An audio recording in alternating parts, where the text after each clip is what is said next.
Bonjour à tous et bienvenue sur Mosaïque. À la une aujourd'hui, le matelot de carnaval est gracié, mais en revanche, pas de sursis pour le prince. En raison des mauvaises conditions météo annoncées, l'amicale des anciens marins de Sarralbe a décidé d'annuler la condamnation du matelot qui devait avoir lieu aujourd'hui à 16 h. En revanche, le prince n'y échappera pas. La société carnavalesque de Sarreguemines procédera bien à son exécution après procès. Rendez-vous donc à 17 h, zone piétonne, devant l'institution Sainte-Chrétienne. Et demain midi sur Mosaïque pour le reportage complet. La suite de l'info du secteur, c'est juste après le 60 secondes. Jean-Michel, votre conseiller isolation.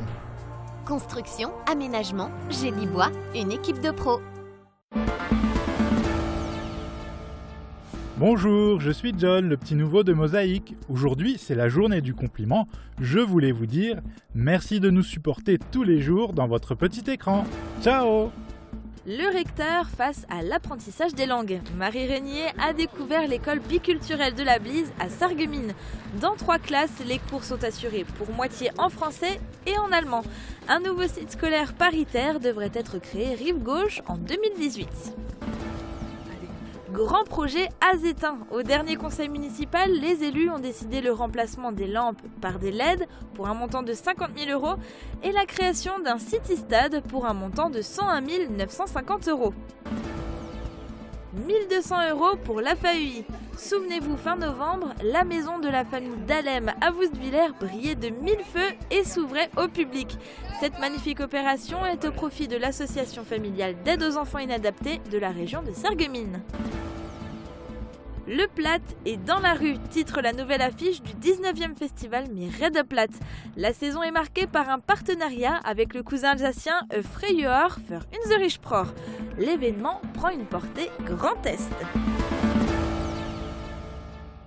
Le 1er mars 2014, le club de kickboxing de Sarreguemines organisait la 4e édition de la Nuit des Spartiates. Replay. Des solutions innovantes pour l'éducation, ID Réseau vous accompagne dans l'apprentissage. Quelques 1300 personnes ont répondu à l'invitation du Kick Contact de Sarreguemines. Il faut dire que le programme est à la hauteur. La soirée débute par les matchs en catégorie junior, avec notamment Amandine Falk qui est sur le point de prendre une ceinture européenne. En lice également, Patrick No et Jonathan Quinet.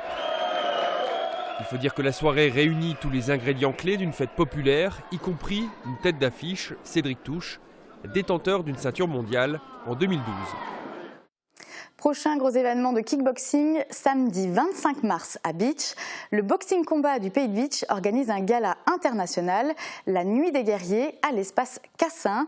Ouverture des portes à 18 h et les billets sont en pré-vente, notamment au magasin Decathlon à Sarreguemines. Place maintenant à la météo pour demain.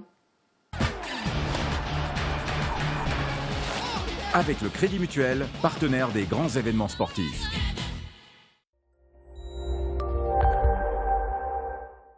Bonjour tout le monde, pour demain on va retrouver un temps plus variable mais toujours pas plus joyeux avec une alternance d'éclaircies et de nuages porteurs de quelques averses, le tout dans un air toujours bien venté.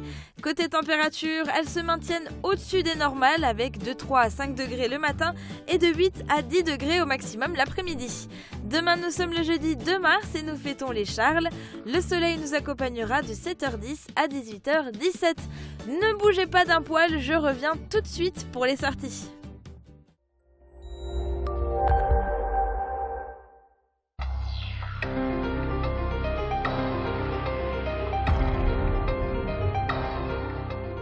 Hier, nous vous annoncions la visite de la rectrice d'académie à Sarreguemines. Ce sont 3 classes des écoles maternelles et primaires de la Blise qui ont eu l'honneur d'accueillir cette visite. Des écoles dites paritaires, c'est-à-dire qu'une moitié des cours se fait en français et l'autre en allemand. Parmi les déclarations de la rectrice, on note la difficulté de trouver des professeurs qualifiés pour l'apprentissage des langues. Reportage de Thomas Drouin et Marie Lorenz. L'heure n'est plus au bilinguisme, mais au trilinguisme. C'est le message porté par le recteur d'académie, Marie Régnier, lors de sa visite des écoles maternelles et primaires de la Blise. Un complexe scolaire paritaire où certains cours sont effectués en allemand. Une approche de la langue étrangère dès le plus jeune âge pour Céleste Lette, c'est, d'après son propre exemple, la meilleure des manières de faire. Ma langue maternelle, c'est le français. Et j'ai appris le français à l'âge de 3 ans. Si vous voulez, c'était pas paritaire. Je parlais que le français, donc il a bien fallu. Et c'est ça l'intérêt, c'est que la précocité, plus il y a précocité, plus il y a facilité, parce que c'est un apprentissage ludique. Aujourd'hui, ma deuxième langue, c'est le français. Je pense que vous me comprenez. Le recteur s'est exprimé sur la difficulté de trouver des professeurs qualifiés pour ce type d'enseignement paritaire et plus généralement pour l'enseignement des langues étrangères, mais elle est aussi revenue sur l'importance de l'apprentissage des dites langues et donc ici de l'allemand. C'est une culture complémentaire à celle de la culture française et que c'est une culture qu'il nous semble important de partager en Europe. Toutefois, si la visite portait sur une école paritaire et donc bilingue français-allemand, c'est le trilinguisme qu'elle a voulu valoriser. Suivant le discours actuel et désormais habituel de la hiérarchie de l'éducation nationale, c'est désormais English first. L'apprentissage de l'anglais est prééminent à celui des autres langues étrangères. Elle n'hésite pas à s'autoproclamer porte-parole des parents d'élèves pour défendre ce nouveau dogme. Je pense que les parents sont extrêmement influencés et influençables aussi en ce qui concerne les impératifs pour leurs enfants, les impératifs de connaissance. Et ils ressentent fort légitimement un premier impératif de connaissance qui est la langue anglaise. Non pas l'anglais pour la littérature anglaise, mais l'anglais pour la langue de communication. La ville de Sarreguemines, de son côté, défend l'importance de l'allemand sur le territoire frontalier. Si le maire avance l'idée qu'il ne doit pas y avoir de conflit entre anglais et allemand, son grand espoir est de voir l'apparition d'une deuxième école paritaire franco-allemande située sur l'autre rive de la Sarre. Il reste donc à observer si le recteur saura, elle aussi, être influencé et influençable.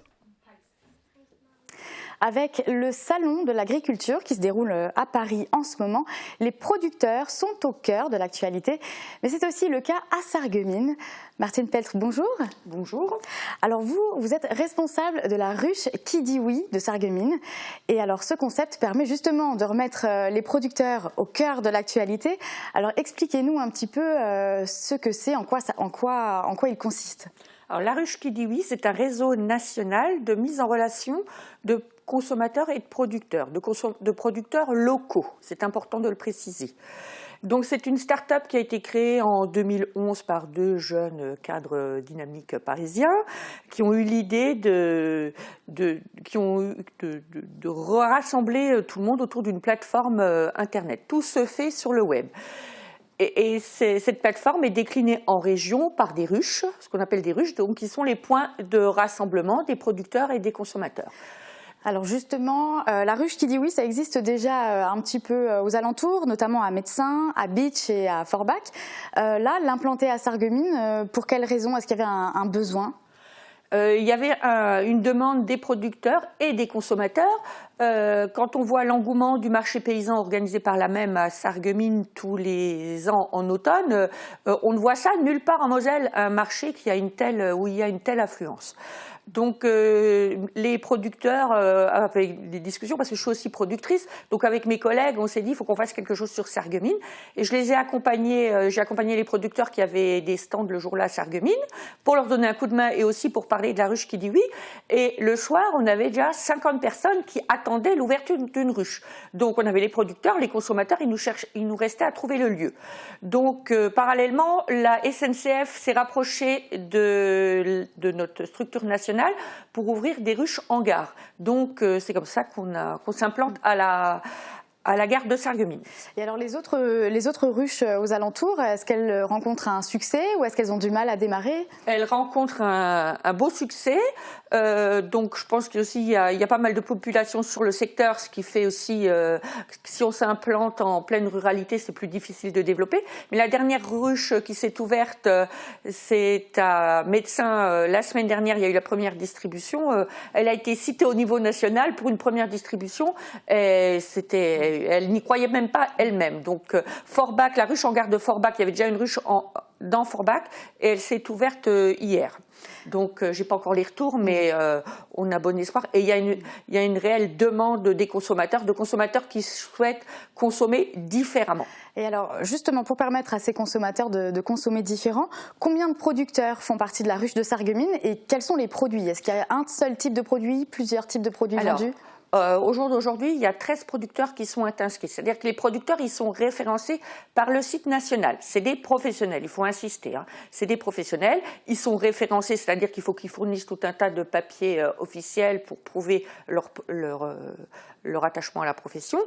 Et après, les responsables de ruches, donc ils sont totalement indépendants du site, donc du site national, c'est-à-dire ils travaillent, ils ont tout le concept mis à leur disposition, et après ils sont avalisés. Pour ouvrir une ruche, il faut être avalisé bien sûr par le site national, et après le responsable de ruche gère localement.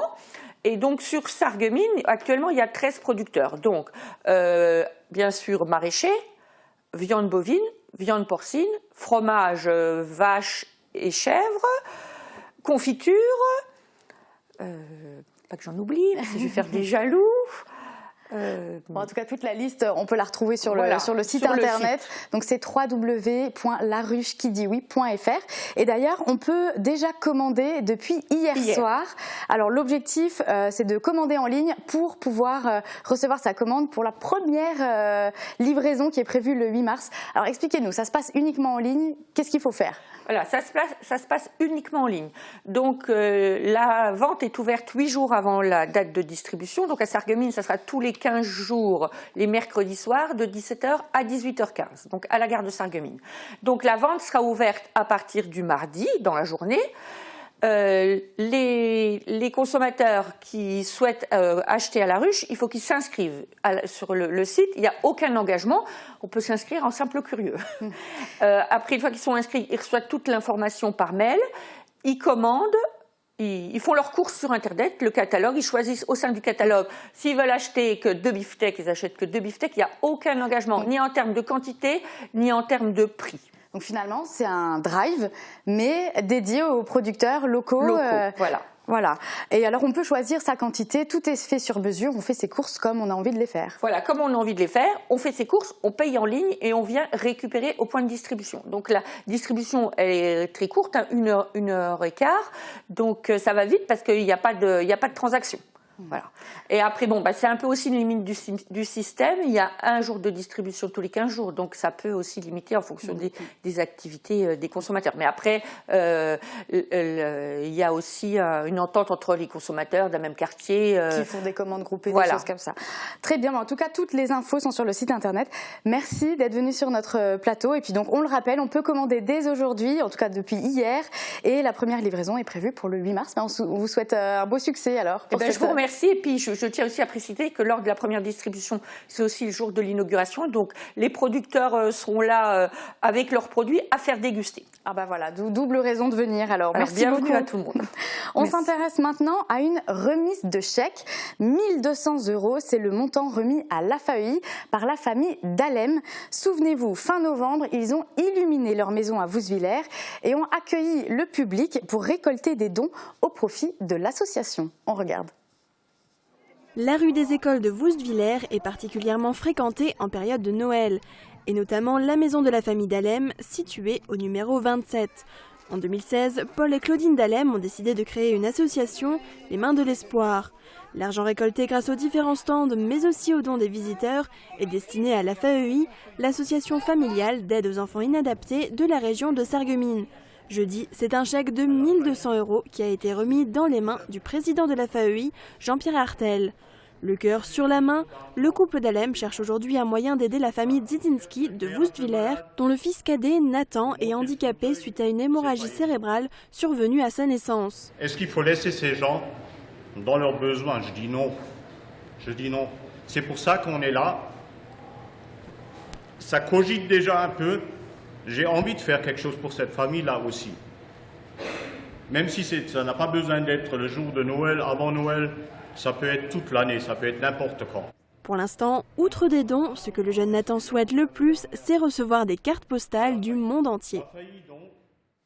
Et pour lui envoyer des cartes postales, vous pouvez lui écrire au 3 impasse des Pommiers, 57 915 à Vousvillers. Hier, une délégation de Tamouls a fait étape à Sarreguemines pour la 10e fois. Peuple minoritaire au Sri Lanka, ils interpellent la communauté internationale sur leur mise à l'écart dans ce pays de l'océan Indien. Partis vendredi de la Commission européenne, ils se rendent à vélo à Genève pour participer à un grand rassemblement à l'occasion de la 34e session des droits de l'homme. On écoute le président de l'Union des Tamouls d'Europe.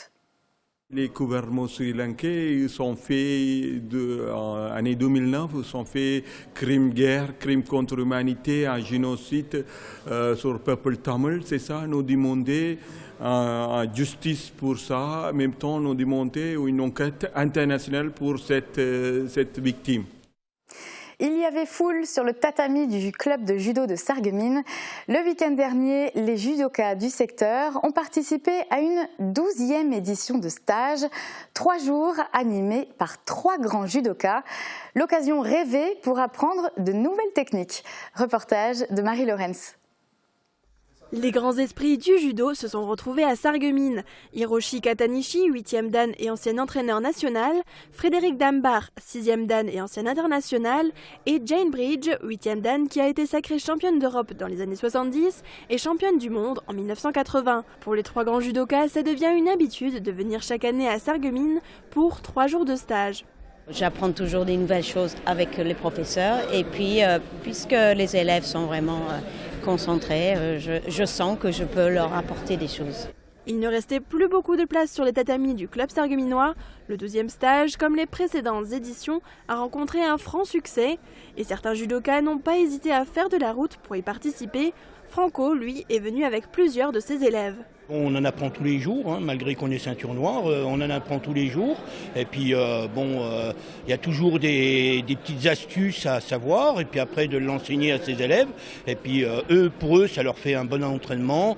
Ils voient d'autres personnes, d'autres clubs, donc c'est bien. Il y a aussi des champions qui se sont glissés parmi les stagiaires.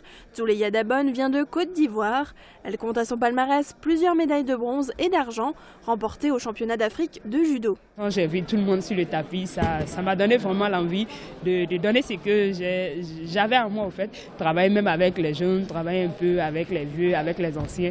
Ça te permet de montrer au fait toujours ce que tu as à l'entraînement, comme ça on essaye tout.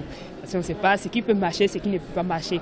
Donc ce qui marche, tu gardes, ce qui ne marche pas, là tu essaies de te débarrasser de ça. Les stagiaires ont pu participer à 5 séances d'apprentissage durant tout le week-end. Qu'ils soient débutants ou confirmés, tous ont pu profiter des enseignements des 3 champions. Voilà, c'est la fin de l'actu. On se retrouve juste après la pause pour un nouvel épisode de la série de la semaine. Et puis ce sera le retour des bons plans de Sandrine. Alors à tout de suite.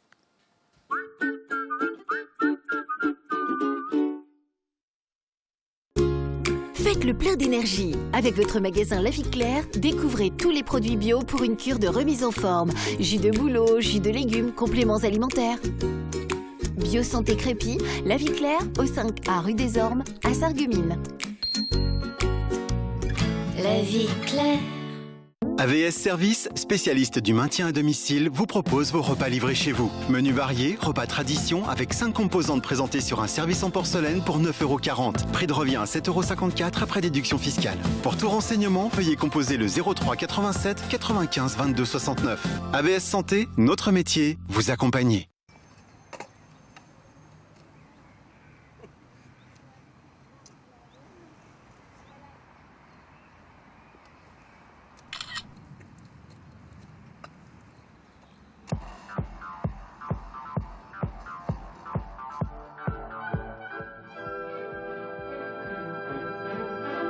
Testez votre audition gratuitement à la Passion de l'audition. De la perruque afro au sombrero, je tire mon chapeau à Festivité. Festivité, festivité, des idées toutes faites.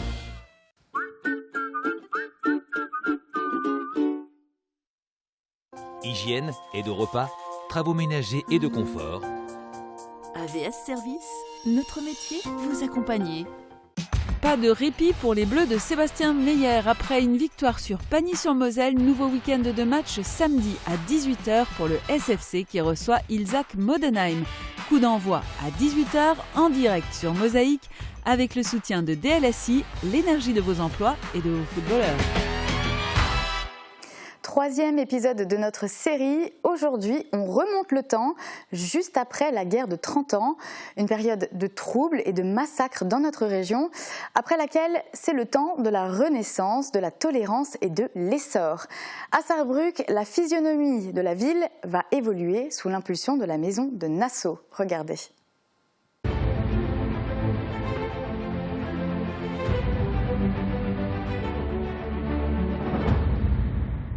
Les thèses de Luther se répandent comme un feu de forêt. Rapidement, les Habsbourg organisent une contre-réforme. La guerre de 30 ans éclate. Ici, nous sommes sur l'endroit même où il y avait le château médiéval de Sarrebruck qui est détruit à partir de 1635. Après la guerre de 30 ans, s'installe ici, à partir de 1663, la maison des Nassau qui favorise par leur tolérance religieuse l'implantation des protestants et de l'église réformée ici dans la région. Wilhelm Heinrich, comte de Nassau-Sarrebruck, fait construire en 1743 cette église, la Friedenskirche, par Stengel, son architecte préféré, et en fait cadeau à sa mère et également à la paroisse protestante de Sarrebruck, avant de construire cette Ludwigskirche qui est juste en face.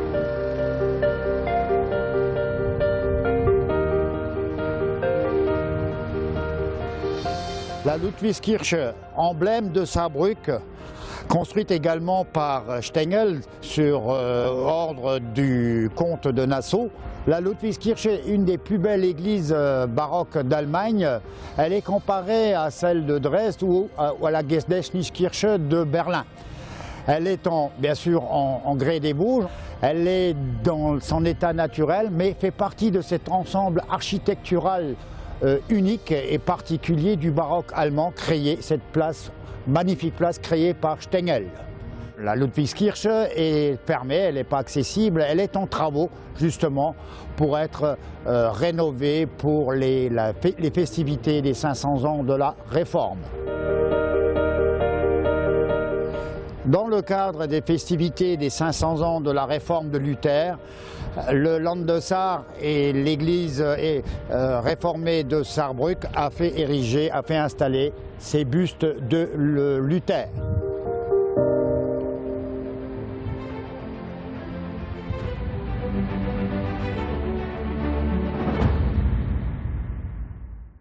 Elle est de retour, c'est notre bouffée d'air frais, toujours de bonne humeur et toujours prête à sortir. Ah bah c'est Sandrine. Salut Sandrine. Bonjour, dis donc, je t'ai manqué pendant ces vacances. En fait, c'est plutôt parce que c'est la journée du compliment aujourd'hui, tu vois, et que je me suis dit que de temps en temps, ça fait pas de mal. Ça fait du bien, ça fait plaisir, merci. En tout cas, pour ton retour, tu as plein de nouvelles idées de sorties à nous proposer. Oui. Et d'ailleurs, si la condamnation du prince de Carnaval a lieu ce soir et que Mardi Gras s'est déjà passé, il y a quand même encore des choses pour Carnaval ce week-end. En fait, on s'arrête jamais. Une fois que Carnaval est lancé, c'est pour toute l'année. Enfin, en tout cas, il y a encore quelques dates de prévues, notamment une Kappelsitzung à Rohrbach-les-Beach qui sera animée par la troupe des Narre et qui sera suivie d'un bal avec l'orchestre Violetta. C'est ce samedi à 20h11 à la salle polyvalente de Rohrbach et le thème de la soirée, ce sera promenade en Méditerranée. Mais sachez qu'il n'y a pas que cette date. La même soirée, donc la Kappelsitzung et le bal après, aura aussi lieu samedi prochain, le 11 mars à Sarralbe et samedi 18 à Großbiederstorf. Donc vous pouvez déjà noter les dates. Et puis tu as relevé une toute dernière sortie, une toute dernière date pour les enfants. Oui, alors c'est dimanche après-midi au W de Woestwiller de 14h à 18h et l'entrée est gratuite. Donc ça c'est plutôt pas mal. Ouais. Et alors côté musique, on continue avec un grand concert masterclass de trombone. Oui, alors il y aura l'ensemble Renaissance, l'ensemble de cuivre et l'ensemble éphémère de trombone en première partie de concert. Et ensuite ce sera la musique municipale sous la direction de François Mellac qui joueront en seconde partie. C'est ce samedi à partir de 19h30 à l'hôtel de ville de Sarreguemines. Alors pour les fans de jeux de société et autres jeux en tout genre, oui. Là tu as une sortie idéale. Une sortie parfaite, c'est Roulin qui passe en mode jeu et qui vous invite pour une après-midi à la bibliothèque municipale. Et c'est ce samedi de 13h à 18h. L'entrée est également libre et gratuite. Voilà, décidément. Et puis ce week-end, bien sûr, il y a du foot et ça se passe au stade de la Blise.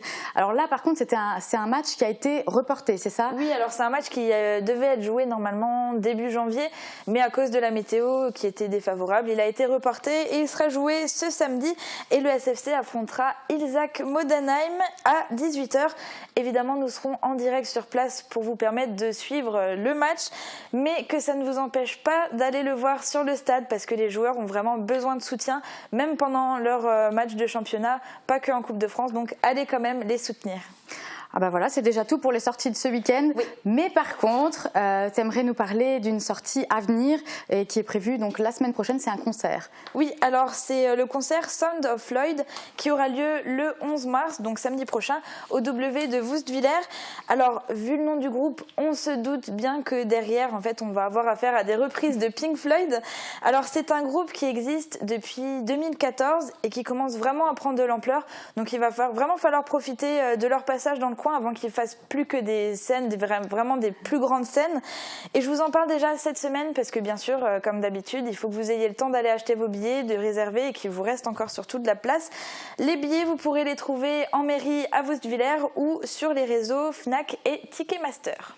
Et puis pour finir, un autre événement qui va arriver à grands pas et qu'il faut absolument garder dans un coin de la tête, c'est le festival Mir de Platt. Oui, alors il aura lieu du 15 mars au 6 avril, du 15 mars au 6 avril, donc ça va venir vite. Et pour la première fois, le festival Mir de Platt sera en collaboration avec le festival alsacien Freier für unsere Sprache. Et on vous détaillera tout ça la semaine prochaine, j'ai réussi à le prononcer. C'est bon.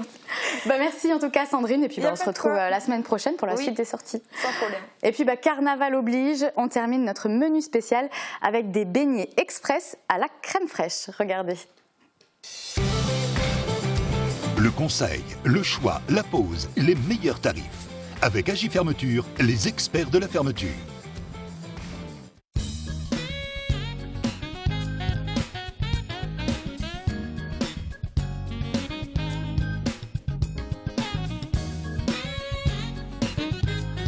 À la fin du 19e siècle, dans notre région, le mercredi des cendres, où on ne mangeait pas de viande, on dégustait des beignets de carnaval accompagnés de café au lait. Voici une recette de beignets express à la crème fraîche. Dans un saladier, mélangez la crème fraîche avec le lait, l'huile, le sucre, la liqueur et les œufs. Dans un autre saladier, mélangez la farine et la levure et incorporez progressivement dans le mélange précédent. Faites chauffer un bain d'huile et formez des boules de pâte à l'aide de 2 cuillères et déposez dans l'huile. Laissez frire jusqu'à ce que les beignets soient bien dorés.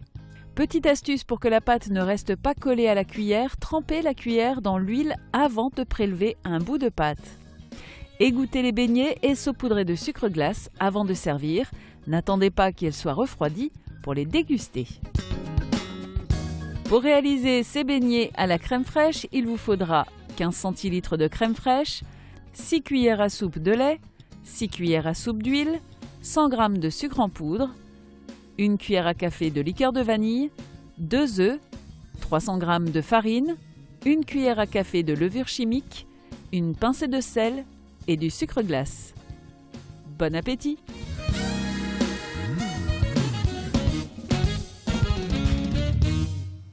Et vous pouvez retrouver toutes nos recettes sur notre site internet www.mosaïque.tv.